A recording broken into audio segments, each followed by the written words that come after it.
In a year that has been so improbable, the impossible has happened. Vin Scully advertisement. Dodger Stadium had seen its share of oddities, all right. One umpire ejected two others. A tiger mauled a base runner sliding into second base. An outfielder tried to assassinate Queen Elizabeth. Only months before Kirk Gibson's home run sailed over the right field wall and into Dodgers lore in the 1988 World Series, a different kind of bedlam had engulfed Dodger Stadium. Amazingly, everything went according to script. Dodger Stadium served as the setting for the climax of The Naked Gun, a movie that Sports Illustrated described as the Citizen Kane of slapstick. The scene featured the Angels versus the Seattle Mariners in a showdown that would decide the lead in the American League West.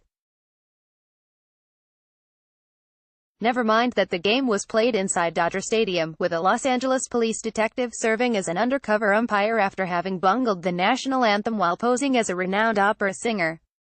For the Ramparts we watched Leslie Nielsen, portraying Lieutenant Frank Drebin, crooned after having karate-chopped tenor Enrico Palazzo into submission in order to steal his tuxedo. And the Rockets' red glare, bunch of bombs in the air. The hijinks have developed more than a cult following in the 30 years since the film was released. In 2003, SI listed the scene as its favorite from a non-sports movie. When you talk about Animal House, you talk about National Lampoon's Vacation and The Naked Gun, said recently departed Angels manager Mike Scioscia, a catcher for the Dodgers the year the film was released. These slapstick comedies were classics. The executives behind The Naked Gun decided to showcase baseball for the movie's third act because of the sport's universal appeal.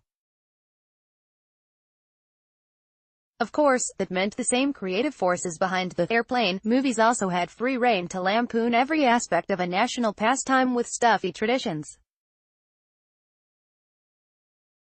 I think you could take any group of baseball fans, executive producer Jim Abrahams said, and in 15 minutes come up with a whole list of things about baseball that we take seriously that we don't need to take seriously and poke fun at it. The movie parodied scoreboard highlight videos, featuring a confrontation between a base runner and a real-life tiger, the chewing tobacco-crazed managers, players and even the players' wives spit freely, and ball doctoring antics. A pitcher is allowed to stay in the game after Drebin finds no murder weapon, but sandpaper, Vaseline and a power sander. The scene centers on the earnest but blundering Drebin, who finagles his way onto the field while attempting to foil the assassination of the Queen. Tipped off to the scheme before the game, Drebin begins his frisking of players by inspecting leadoff hitter Jay Johnstone's uniform with a thorough pat-down.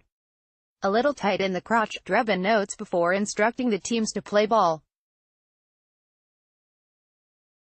Advertisement. The first pitch triggers a long, awkward pause, both the batter and catcher staring incredulously at Drebin before he offers his verdict. "Strike," he says hesitantly. The crowd's rabid response sends Drebin into a strike-calling frenzy in which he rings up Johnston well before the third pitch crosses home plate.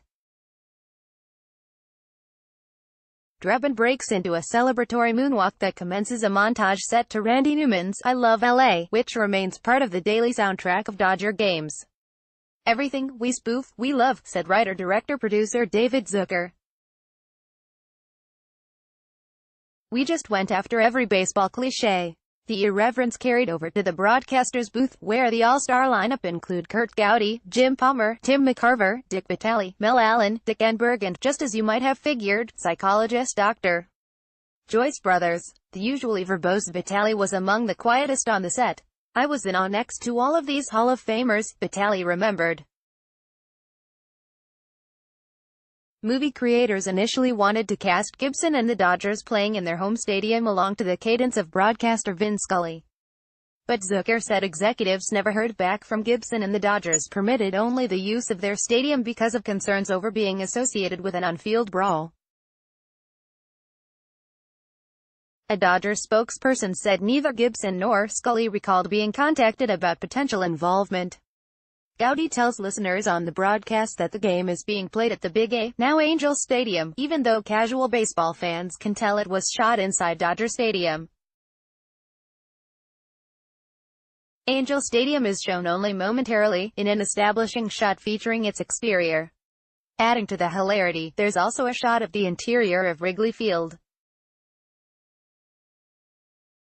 "That was never an intentional joke," Graham said. "It's just that's the way it worked out." Drebin eventually discovers that Angels right fielder Reggie Jackson, playing himself, has been programmed to carry out the evil plot.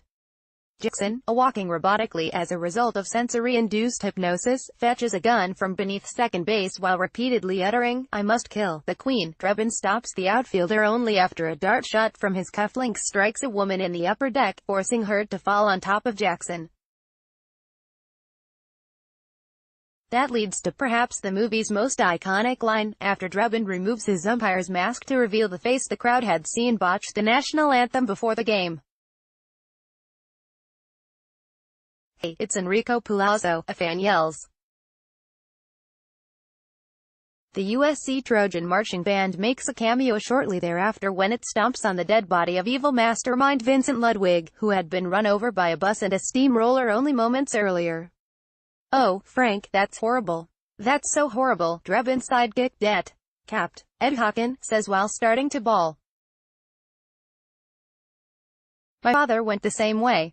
30 years later, the visual and verbal gags still resonate. "Today's player, they'll see that on a screen and they'll laugh," said Tim Meade, the Angels vice president of communications. "It transcends generations and it's still funny because of the game."